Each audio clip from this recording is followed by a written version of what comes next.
manager not have a mobile phone? Why should he? It's Premier League evening here on the Football Show.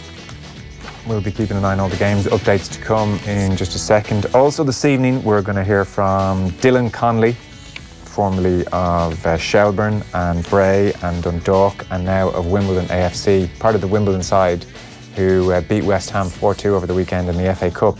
His first competitive start for Wimbledon AFC. He had a big hand in the second goal, played very well, so we thought we should get him on. He was over at Ipswich, Dan, when he was 17, 18 years of age. A bit homesick, got injured, came home and rebuilt his career is a bit strong a phrase, but certainly flourished at Bray and went to Dundalk. And Wimbledon saw something in him, bit of pace, and took a chance on him. Yeah, like he probably wasn't suited to Dundalk really in terms of their style of play. You know, he wouldn't have been a guaranteed starter there by any means at all. And actually, there was a transfer fee paid for him, which would be a bit unusual. There wouldn't be too many transfer fees in the League of Ireland, so there was a lot of expectation. And he sort of struggled with it a bit, you know, and I think when the move came up over Christmas, it really suited both parties, you know. I think it suited Dundalk and it suited Wimbledon. And he's probably better suited to a team that doesn't have the ball too much, and then he can use his brilliant counter-attack and speed and pace. I mean, sort of athletically or physically, you know, you can see how he could do very well over there just with his attributes, you know, because a lot of it in England is it's power or pace, you know, and he's got pace. He's got lots of pace. Pace is good. So we'll talk to him. We'll also talk to Daniel Storey as well, who's a Nottingham man, and you'll know his work from Football 365 and other places. Notts County, the oldest club in league football, it seems, are on their way out of league football. They're bottom of League 2. They're 8 points from safety. They are in big trouble and it's been a bit of a mess, and he's going to explain why. Notts County saying goodbye to league football, it seems. Elsewhere in Nottingham, Roy Keane confirmed. I'll come to that in just one moment, but want to update people on the latest in the Premier League. So let's check in on the Fulham-Brighton game. This one kicked off at 8:45 or so. Nigel Bidmead there. It's now Fulham 2, Brighton 2. Alexander Mitrovic with Fulham's second goal. They've scored twice since the break. A much, much better performance from Fulham in this second half. Fulham 2, Brighton 2. Fulham? Yeah, they need that. Roaring back into I mean, when they were 2 down after whatever it was, 10, 15 minutes, you're thinking, Jesus, this is getting ropey. Yeah. Now, I'd imagine, I don't know, I haven't been following it madly closely, but I assume Fulham will do some business this week. They're the kind of club that probably would, and they'll need to. But all the same, this is a bit of a revival tonight, by the sounds of it. As we've mentioned once or twice, Gareth Southgate is at Molyneux watching Declan Rice. This is Wolves against West Ham. Let's check in with Clive Edwards. It's Wolverhampton Wanderers 0, West Ham United 0. Wolves are starting the second half the way they left off the first, dominating the West Ham side and beginning to stretch their defence on both flanks. They're creating 1 or 2 inroads, and I think most observers would think Wolves are getting closer and closer to scoring. But it remains Wolves 0, West Ham United 0. So not a classic there just yet. Let's check in on Huddersfield against Everton. Here's Lee Stott. It's still Huddersfield Town 0, Everton 1, but a fan's favourite has made his return for the home side. Aaron Moyes on as a second half sub in place of Jonathan Hogg. He's been out injured since the second week of December, and boy, have the bottom side missed their midfielder. A change for the visitors as well. Leighton Baines has gone off injured. It's been replaced by Luca Digny. It's Huddersfield Town 0, Everton 1. Now let's go to Old Trafford. This one kicked off at 8 o'clock. We're in about the 51st minute or so. Manchester United against Burnley. Peter Smith. Manchester United 0, Burnley 1. The goal coming as a mistake from United's Pereira, robbed by Cork, who played in Ashley Barnes, and he slammed the ball in from 8 yards out. It's Manchester United 0, Burnley 1. Well. Oh, the honeymoon. See, we have this discussion about how many wins does he need, to get the job. How many defeats can it take before the whole thing just peters away? Well, I think Burnley at Old Trafford would be a bit of a petering. Yeah, it's the Tuesday night curse, isn't it? Well, Sean Dyche. I need to actually verify that statistic. Give the podcast listeners that stat. That Sean Dyche has never lost a Premier League game on a Tuesday. And I think Philip Egan said it was the only day he hadn't lost a game on as well. I'm not sure. Yeah, actually, up to Joe, I have it. Yeah. 5. Tuesday is the only day of the week in which Sean Dyche has never lost a Premier League game as a manager, winning 3 and drawing 2 of his 5 games in the competition. It's an astronomical sample size. We should have been told this information. Do you remember Steve Staunton got grief years ago for saying we're good in March? We're always good in March. I think Ireland had struggled in February, and he sort of predicted that obviously there's almost a seasonal element to performance. I think it was John O'Shea, but some Irish players certainly said we're never great in June. Yeah, well, that's the end of the season, holiday mode. Yeah, And still, it's not. That's true. If March is ludicrous, then saying we're not good in June is just as bad. March could be there could be a science to it. June could be. Oh, I don't think there was. Well, let's not bring the science word into it. But June, it could say a lot about how maybe our players celebrate the end of the season for like a short week or so. Well, the fact remains, Sean Dyche is unbeaten on Tuesdays, and it looks like he's going to remain. Yeah.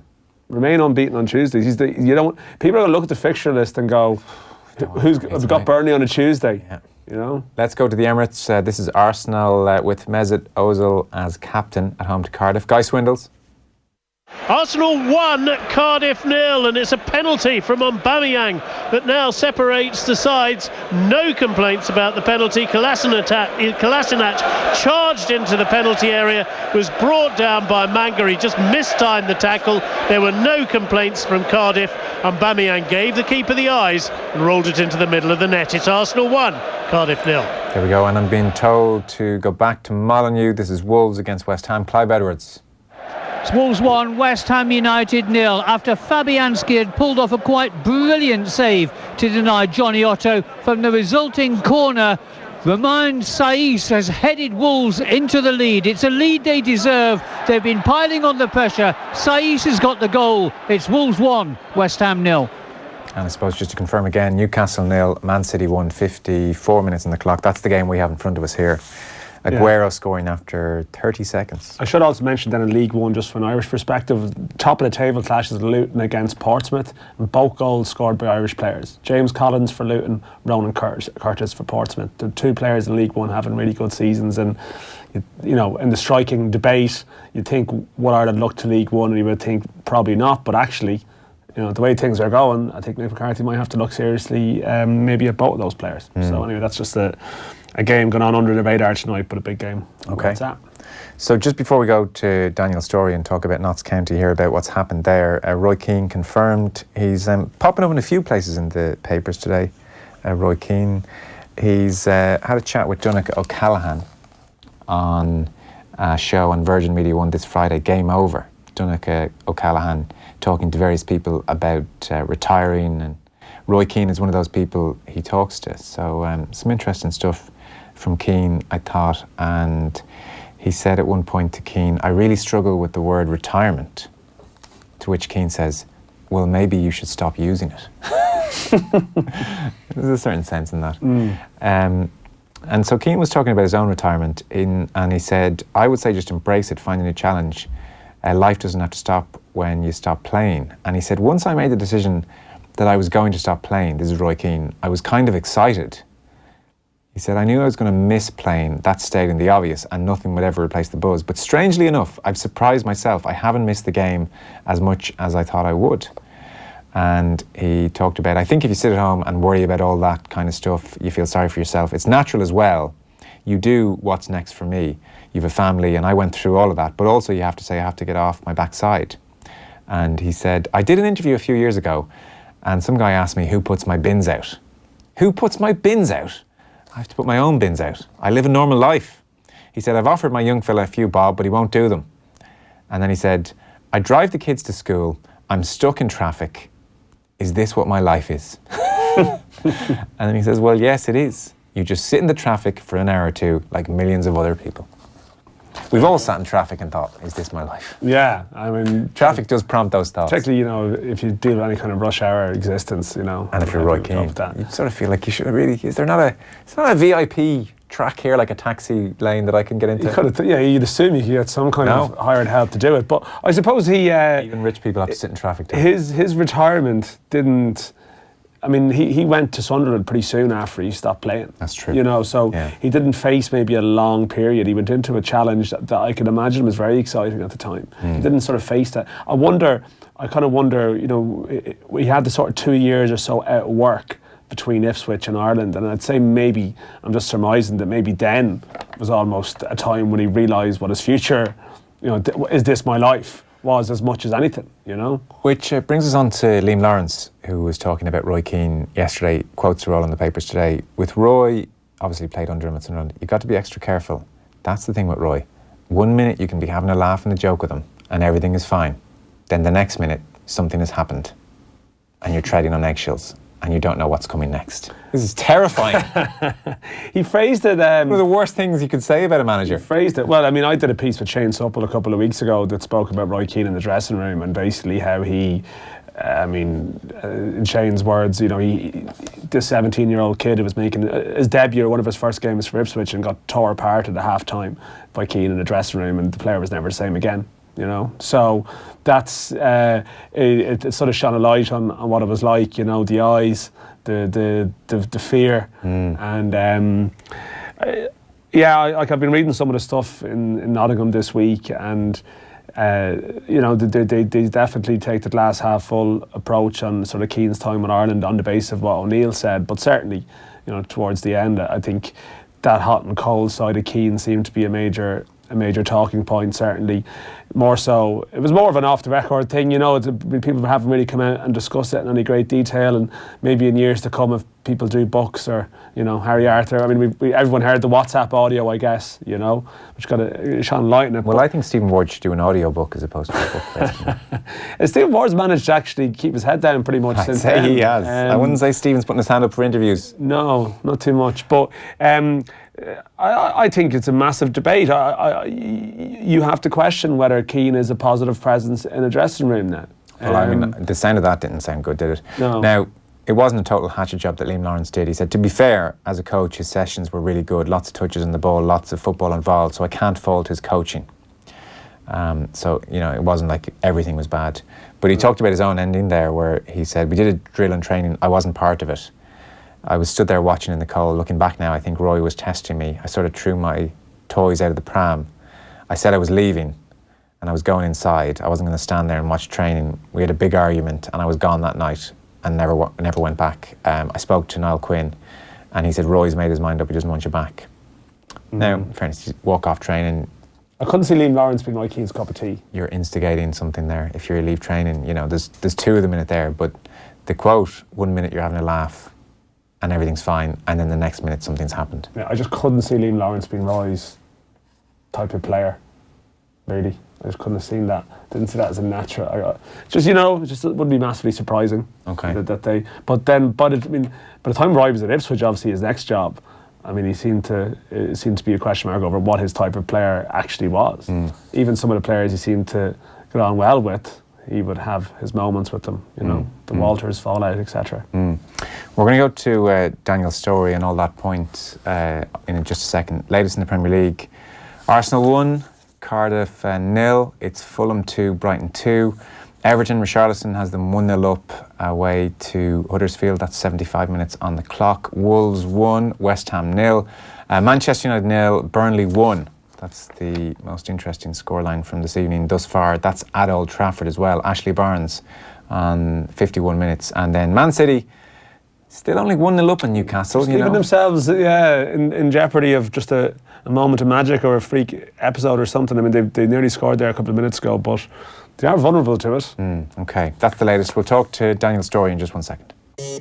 Football on Off the Ball. Brought to you by the new and improved Boyle Sports Bet Builder.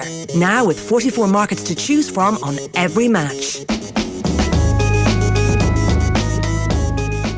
You couldn't make it up. News Talk's weekly topical panel show where news and comedy collide is recorded in front of a live audience every Thursday evening. Excuse me, madam, we found 23 gerbils, and she's like, uh-oh. Each week, a host of top Irish funny folk pull apart the stories making the headlines and reassemble them in a pair of surreal and downright silly performances. Well, he smashed the Land Rover. Oh, our insurance is going to go right up.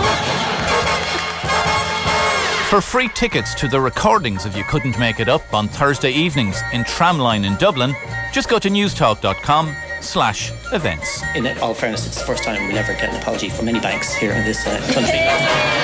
You Couldn't Make It Up with Pat O'Mahony. In partnership with Tesco. On News Talk.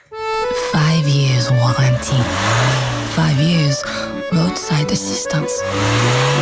3% APR. The Renault van range with the Renault Traffic, Master and Kangoo. Great 191 van offers to get your engine going from just €215 per month. Visit your local Renault dealer today.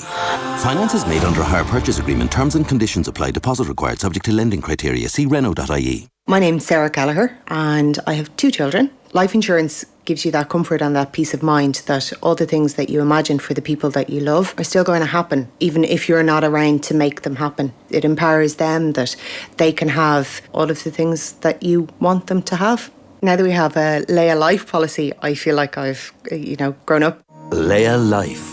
One life, many stories. Instant life insurance and now mortgage protection from as little as €10.10 per month. Call us or visit leialife.ie for a 10% online discount. Insurance provided by iptiQ Life SA. Leia Healthcare Limited, trading as Leia Life and Leia Healthcare, is regulated by the Central Bank of Ireland. Sarah received payment for her time making this commercial. Are you interested in working in America? Are you in your final year? Or did you recently graduate from college? Grow your international experience with the Use It 1-Year Graduate Work USA program. Now in the final year of the pilot program, 2019 could be your last chance to do the Use It Grad Visa. Book on useit.ie.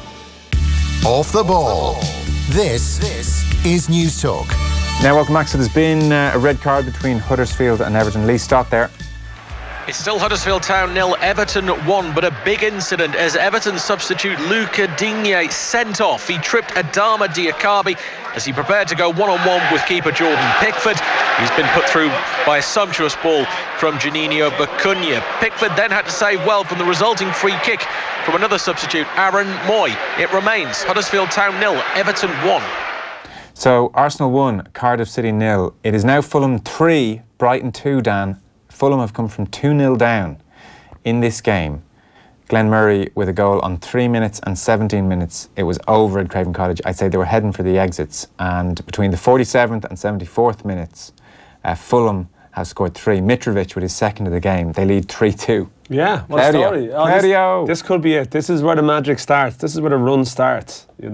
I mean, Cardiff are losing. Huddersfield are losing. And this is their moment. Newcastle Newcastle look like they're going to lose, although they still got a chance. This could be Fulham's moment to make some real ground. No, an extraordinary comeback if they manage it. Manchester United 0, Burnley 1 is the other scoreline after 65 minutes, catching the eye this evening. As Dan says, Newcastle 0, Man City 1 after 64 minutes, the other score this evening. So we're just having a bit of trouble getting to Daniel Storey, so we'll pause on that for a few moments. The FAI board is a topic of discussion at the moment. I think the FAI generally, around the time that O'Neill and Keane were relieved of their duties, there was a discussion for about 10 days before the McCarthy-Stephen Kenny plan was put in place, just about what is going on there. And Shane Ross got involved, and there was a date in the diary put in for the calendar. Oh, I'm distracted because Newcastle have equalised. Oh, there we go. 66 minutes on the clock. Is that Rondon? Looks like him. Yeah. Wow. 1-1. Pep Guardiola takes a big old slurp of water and thinks, uh-oh. Liverpool Liverpool gets very excited. Liverpool is very excited. Because this was a chance for City to play first. A lot of times City have been playing catch up, and they've actually responded to it. But yeah, they just haven't put this game to bed and they've left themselves open to it. Yikes. They scored after 30 seconds, Man City, Aguero. It's across, left-hand side. It's headed clear. It's headed back from a Newcastle player. Nobody was offside. A bit of a scramble in the box, and it does look like Rondon gets a clean enough foot to it and volleys it in from about 6 yards, just volleys that header in. It's just ponderous defending. He was onside. The sort of defensive line was static. No one really took control of the situation. Stones standing nearby as he sort of hooks it home. But it's an ugly sort of build-up, but effective finish. Yeah, okay. Pep Guardiola, all the papers today he's quoted as saying we need to be flawless between now and the end of the season. Dropping 2 points against Newcastle. That was flawed. I know they can't. I mean, would not qualify. You don't see Liverpool dropping too many points really the way they're playing at the moment and how sort of efficient they've been. Yeah. And this is so all of a sudden we've got a real proper 25 minutes ahead of us. Sure have. Okay, we'll keep a very close eye on this, Liverpool fans, don't worry. So before I was interrupted by Rondon with that seismic goal, yeah, FAI, I think a bit of scrutiny around the Martin O'Neill, Roy Keane dismissal time, and they've been chalked up to appear before an Oireachtas committee as well.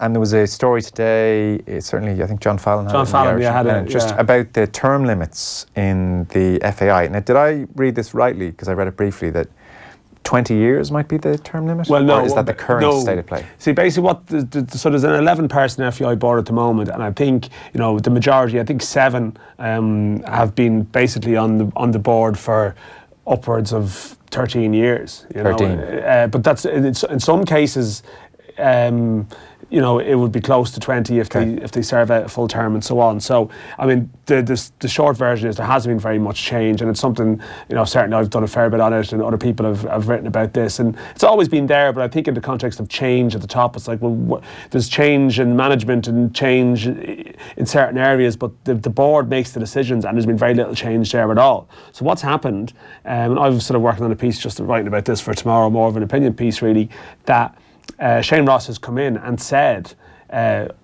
governance across Irish sport, we don't want the situation where people are on a board of a body for like 15 years, 14, 15, 16 years. And I think he recommended that there would be maximum limits of 9 years, which would be 3 years of 3. So the FAI have had to call an EGM to respond to the Shane Ross proposals or orders, really. That EGM is next Monday, and the FAI are proposing going forward, they are going to introduce term limits, I think, of 8 years has been proposed. However, they are proposing in the meantime that every current board member still gets to serve 4 more years. And that's going to be voted on. So if they all serve 4 more years, it would bring some of them up to 20 by the end of it. Now, it does appear there might be 1 or 2 members of the board who won't be staying on, actually. But still, I mean, it just means that the last hurrah, if it is the last hurrah, has been prolonged and is going to be extended. So it's not really a radical response, you would say. I mean, I appreciate that you're not necessarily going to change 9 board members overnight. You have to accept that there's complications, but there's a difference between 4 more years and 2 more years, or 1 more year, and it needs to be shaken up pretty badly. There's been, and sometimes you talk about this and it sounds like you're being ageist, or it sounds like you're being mean to the people in question. It's not really about that. It's about the principle of, again, that's like, well, we talk about football, we always talk about high participation rates, and yet, so there's loads of people involved in the game at all levels, and yet the most influential table, the most influential room has basically just been populated by effectively the same dozen or so people for a long period of time, and only illness and enforced changes have brought about change, and that's not acceptable. At one point there was a recommendation around Genesis that 2 non-executive directors would join the board. That hasn't happened. So I don't think really what's been spoken about is going far enough, but hey, it's a start, So the FAI will vote on this, and so say they pass it and say 4 years from here on in is fine for everybody. Yeah. Does that have to be approved at government level? Well, that's a good point, because Shane Ross hasn't, spoken on these, what the FAI response. I mean, the FAI response as proposed, the rule changes aren't mirroring what Shane Ross is proposing. There's slight differences. So I don't know is the answer to that question. The FAI are up, as you mentioned, they're up sort of in front of the Public Affairs Committee later this month, and I would assume issues of governance related to this topic will come up, and I guess then you'll find out in some ways. But to what extent Sport Ireland or Shane Ross really will get involved in an association's internal affairs, I mean, you'd be sceptical to some degree. Latest in the Premier League then, Manchester City 1-1 away to Newcastle is suddenly big news from the title race point of view. 72 minutes on the clock, and meanwhile at Old Trafford also 72 minutes on the clock. Manchester United 0, Burnley 1. Elsewhere, with 5 minutes to go in these games, Arsenal now 2-0 up at home to Cardiff City. Second goal scored by Lacazette in the 83rd minute, so Lacazette with a goal for Arsenal. Fulham 4, Brighton 2. Wow. It's a celebration. And 4-2, it's a rout, Dan. Bit of late drama, yeah, because I think scored 4 goals in the second half for them to come from Wolves have taken off as well. Yeah, Wolves have just gone 3-0 up at home to West Ham. Jimenez with 2 goals in 6 minutes for Wolves, so they're 3-0 up at home to West Ham it's still Everton 1, Huddersfield 0, Everton away from home. So big turnaround for Fulham, who are now 4-2 up, and Wolves have taken a 3-0 lead against West Ham. Meanwhile, to tell us about Notts County, oldest club in league football, bottom of League 2, 8 points from safety. We're joined by Daniel Storey, who you'll know from Football 365, BBC and beyond. Evening, Daniel. Evening. So would you do us a favour and just sum up in a line or two, what are we talking about here? Notts County, is it mad owner consortium have run this place into the ground? Is it more nuanced than that? What's happened to Notts County? It's a little bit more nuanced than that. They've got an owner, a guy called Alan Hardy, who is a local guy, kind of local, who he would sell himself as local guy made good, who came in to take the club with these big ideas of moving up the leagues and getting to the place where Notts County would consider their rightful place, which is probably towards the top end of League One. Last season, they had Kevin Nolan as manager and were top of the league pretty much 12 months ago. All fell apart, finished, I think, third or fourth in the league, or fourth in the league. Didn't get up by the playoffs and responded to that by spending a large amount of money over the summer for League Two level. They signed 2 strikers for a combined £250,000, which is a huge amount at League Two level. And the season started badly. Kevin Nolan was sacked. Harry Kewell was appointed as manager. He left within 6 weeks. So it has now become, it's become a bit of a farce now because they're rooted at the bottom of League Two. Their owner is very, very vocal and chatty on Twitter and very unhelpfully so, I think a neutral would say, and has, as of this weekend, put the club up for sale. Daniel, one of the striking, I mean, people might have read Daniel Taylor's piece at the weekend, which sort of maybe went into the Notts County malaise in detail. I mean, I was in Nottingham recently for the Nottingham Forest match, and one of the striking things that Daniel Taylor mentioned was the deterioration in the relationship between the two clubs, which was quite helpful to Notts County in recent years in terms of loan players, but that seems to have collapsed too because of maybe the owner's behaviour.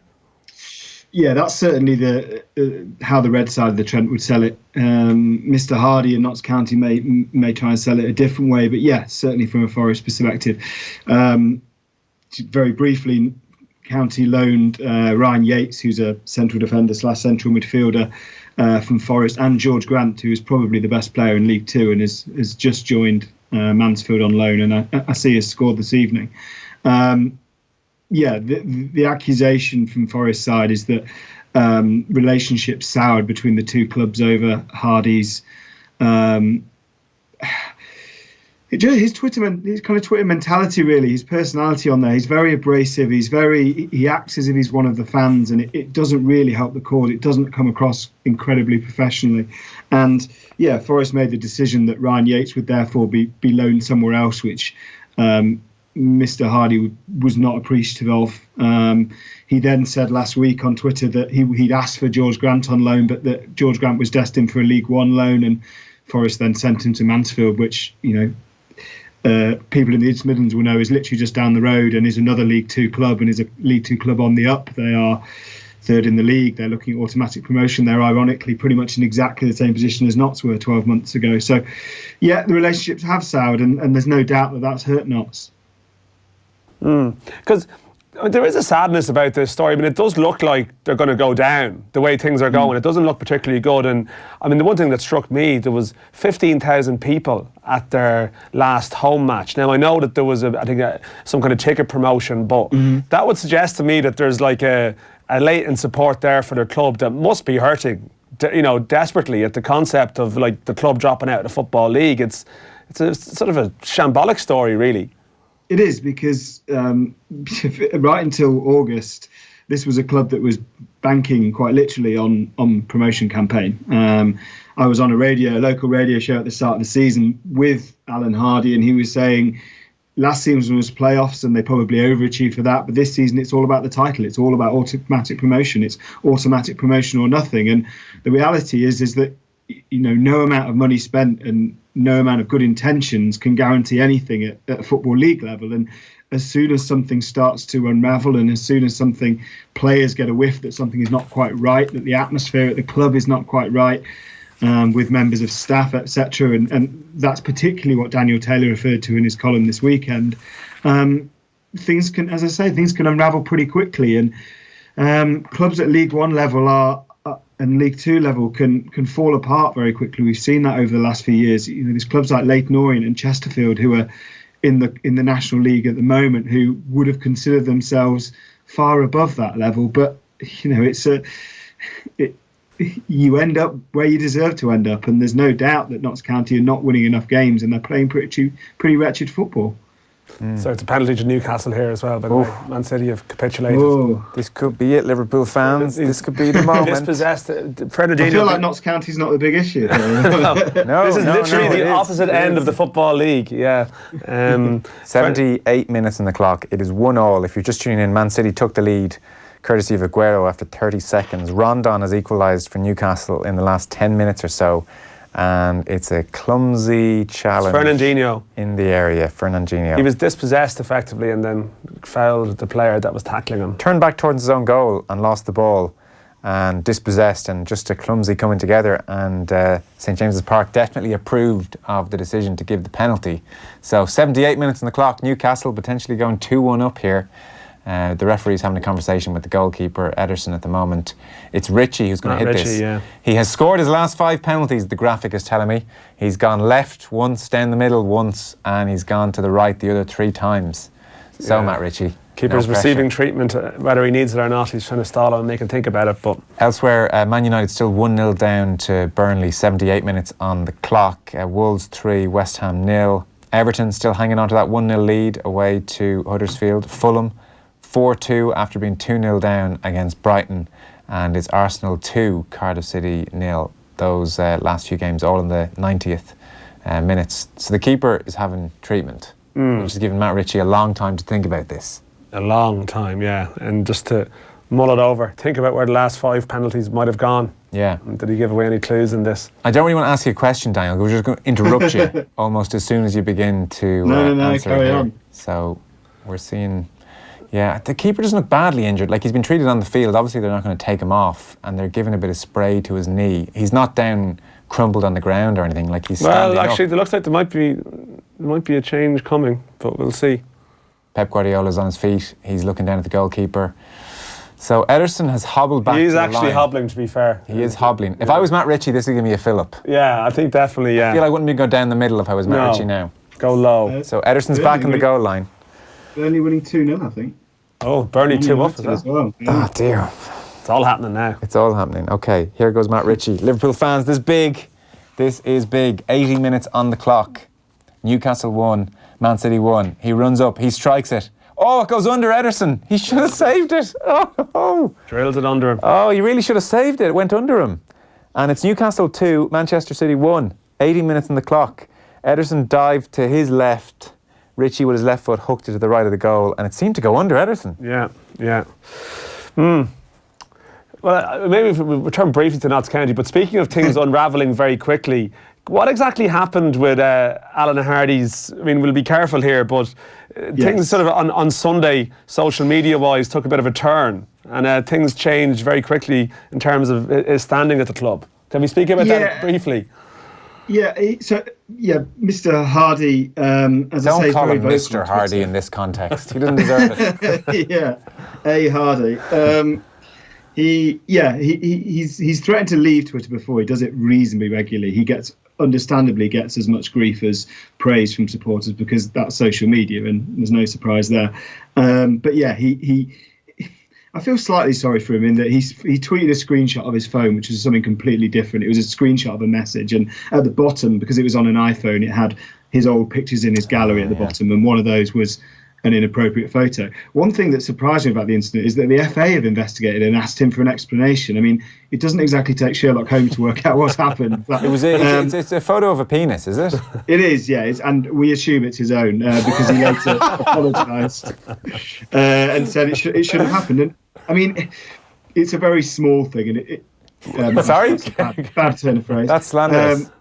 No, it's a very small thing in the context of the decline, but it just looks amateurish, and it is coming so soon after Daniel Taylor's column, which accused him of spending too much time kind of whipping up a frenzy on Twitter and not doing much else good, it's not going to go down well. And yeah, he has now deleted his Twitter account. I think that's a good thing for the club. They obviously can still stay up if there's still, a number of games left. They're 8 points from safety. And if he is going to sell the club, I don't see anyone who's going to buy it while their Football League status is still up in the air. So he might as well get behind everything and try and push forward to the end of the season. He doesn't really have much choice there, I don't think. OK, so that's a bit of a mess. Notts County, oldest club in league football, on the brink of going down.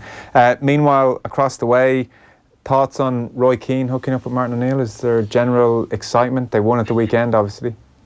Yeah, I mean, I have already said on this show before that I'm not hugely enamoured with the decision. I think it's a stab at romance, and I think it's slightly misplaced, I have to say. But obviously, I will give Martin O'Neill the benefit of any doubt, and so let's see what happens. He did win his first game in charge, his second match in charge, and his first win. Forest had few shots on target. They were very fortunate to win the game 3-1, but they won the game. Keane makes sense in that O'Neill clearly wanted him. He spoke in his unveiling that he wanted Roy back at the club. This kind of bad cop regime routine they seem to have, which we'll see how it goes. I think it was proven in the final 18 months at Ireland to be slightly out of its time now, but we will see at championship level whether it works. There is a feeling amongst some supporters that there are players at the club that need a kick at the backside, and you can imagine no assistant manager in English football giving him a harder kick, I suspect. So maybe it works, but I'm still not convinced. Yeah, OK. Listen, great to have you on. Thanks so much, Daniel. Cheers, thank you. Daniel Storey there joining us with sad news of Notts County's demise. Yeah, well, as I said, the fact that 15,000 people have gone to a very recent game, I mean, it's incredible that a club that can draw those attendances could go down, but I mean, it does happen. I mean, there are clubs like Chesterfield and people that have dropped out of the league with reasonable support. It's the speed at which it unravelled, within last season, and even just events on Sunday. Big Alan, as he called himself. I mean, it was a hell of a time.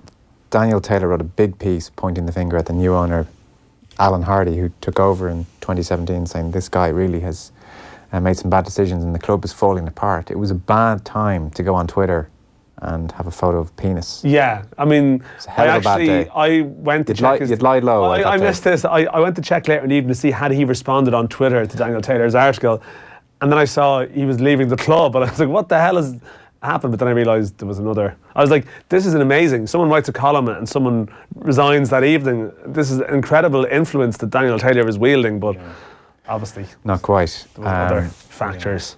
Let's just give you a quick update on things. So it's still Newcastle 2, Manchester City 1, and I'm being told to go to Old Trafford. Manchester United against Burnley. Burnley were 1-0 up. Peter Smith's there. Manchester United 0, Burnley 2. A second Burnley goal coming on 81 minutes. Scored by the head of Chris Wood from 6 yards, connecting with a right-wing centre from Ashley Westwood.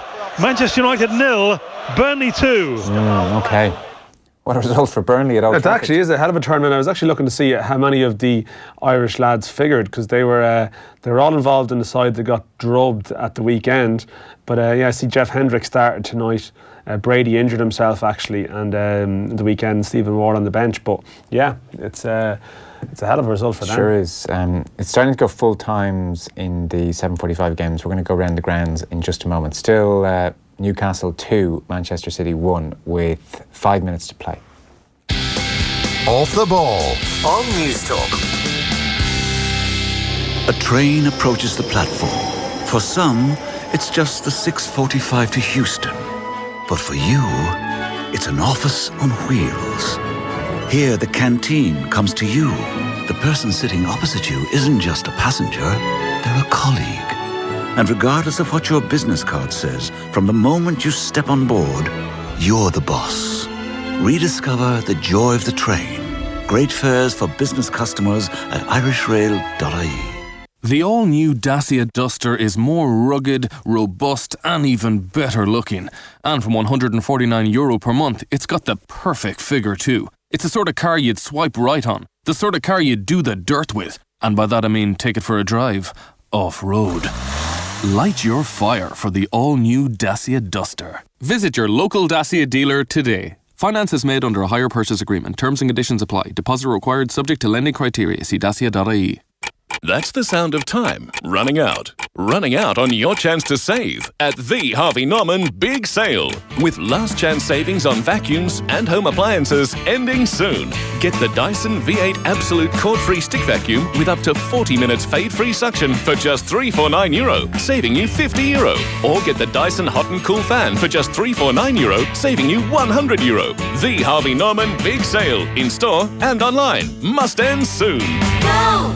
Want to springboard into a computing career? CCT College Dublin is now enrolling for its Level 8 Higher Diploma in Science and Computing starting in February. This is a part-time course, and because it's a springboard-funded ICT conversion course, it's free or partly funded for eligible participants. Places are limited, so apply now through springboardcourses.ie or visit our website cct.ie.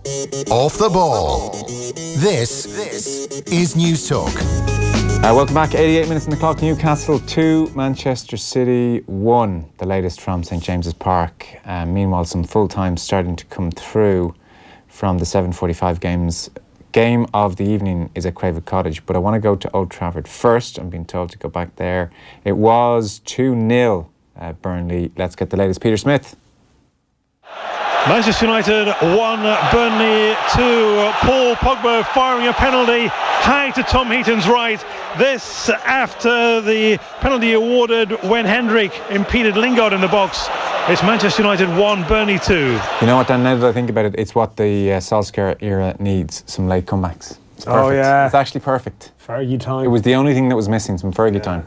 Yeah, that's what we need. Everything he does is touching to goal. Here comes... Did this remind you of Barcelona he has asked as they come back to beat Burnley 3-2? Absolutely. 2 injury time strikes. There you go. So full time in from Craven Cottage. 6 goals in this game. Fulham against Brighton. Nigel Bidmead. Fulham 4, Brighton 2. The home side staging a remarkable second half comeback. Glenn Murray had put Brighton 2 up inside 20 minutes. Fulham were booed off at half-time. Whatever Claudio Ranieri said in the dressing room, it worked. 90 seconds after the restart, Callum Chambers halved the deficit.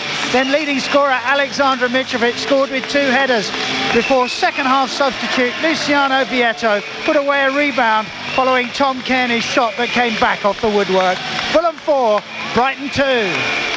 There we are. That would be Fulham up to 17 points. Now just 5 away from Southampton and safety. Although Newcastle winning would be a bit of a blow for them. I think they would have chalked down this one as the Newcastle defeat, to be fair, as we did for most of the night. Yeah, that will be sickening when they come off. By the way, Man City, as you can imagine, are throwing the kitchen sink at Newcastle. They haven't really, though. Like, I mean, they're trying to, but they haven't necessarily succeeded in lift the sink. No, the sink's not arsed, you know. The sink's not moving. It's an inanimate object. Yeah. Can't say not arsed. No, that's true. It's not budging. Yeah. No. They're trying to throw the kitchen sink, but they can't lift it. They can't lift it. Yeah. Yeah, it's nailed in.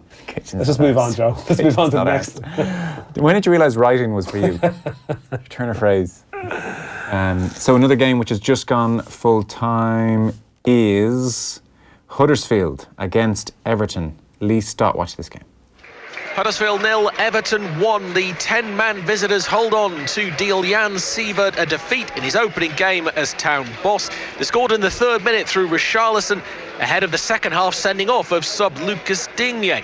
He tripped Adama Diakabi as he prepared to go one-on-one with keeper Jordan Pickford, who saved the resulting free kick in fine style from Aaron Moy, and he pulled off a number of other great saves to deny the bottom side. Full-time, Huddersfield 0, Everton 1.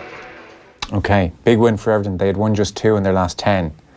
So a win away from home and a clean sheet, which they haven't had many of. Although I suppose if they've won this one and then lose at the weekend, it's still like 3-12.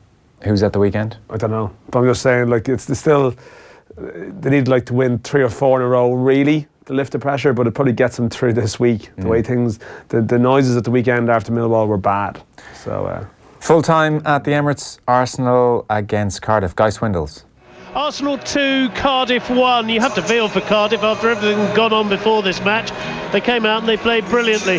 Should have probably been ahead after dominating in the first half. But back came Arsenal in the second. Penalty from Aubameyang after Kolasinac was fouled by Manga. And then a brilliant goal from man of the match, Alexander Lacazette. Looked to have made it easy.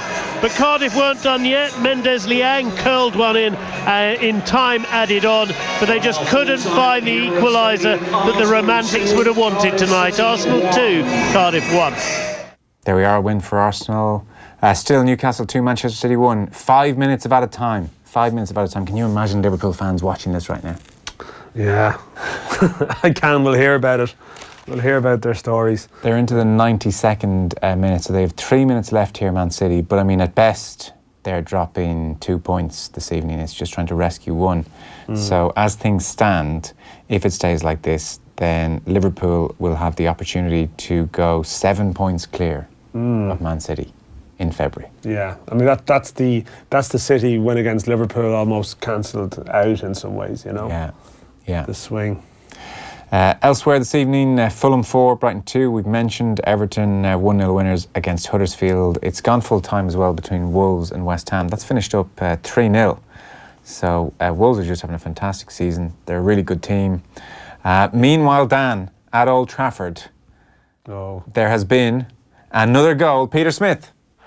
Manchester United 2, Burnley 2. Victor Lindelof with an equalising goal, slamming the ball in from just outside the 6-yard box after Heaton could only parry an effort from Sanchez. It's Manchester United 2, Burnley 2.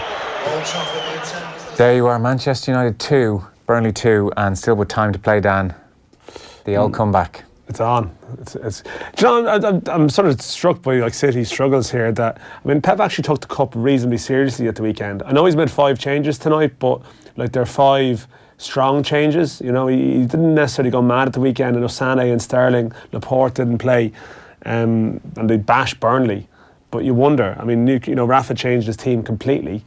Got a lot of grief over it. They lost 2-0 at home to Watford. Yeah. And now all of a sudden, you just wonder. They look actually just a bit lethargic these last few minutes, you know. I have heard people wonder if they've looked a little bit lethargic generally over the last few weeks. Although against Liverpool, they were absolutely phenomenal. Maybe that game added to Christmas took a little bit out of them.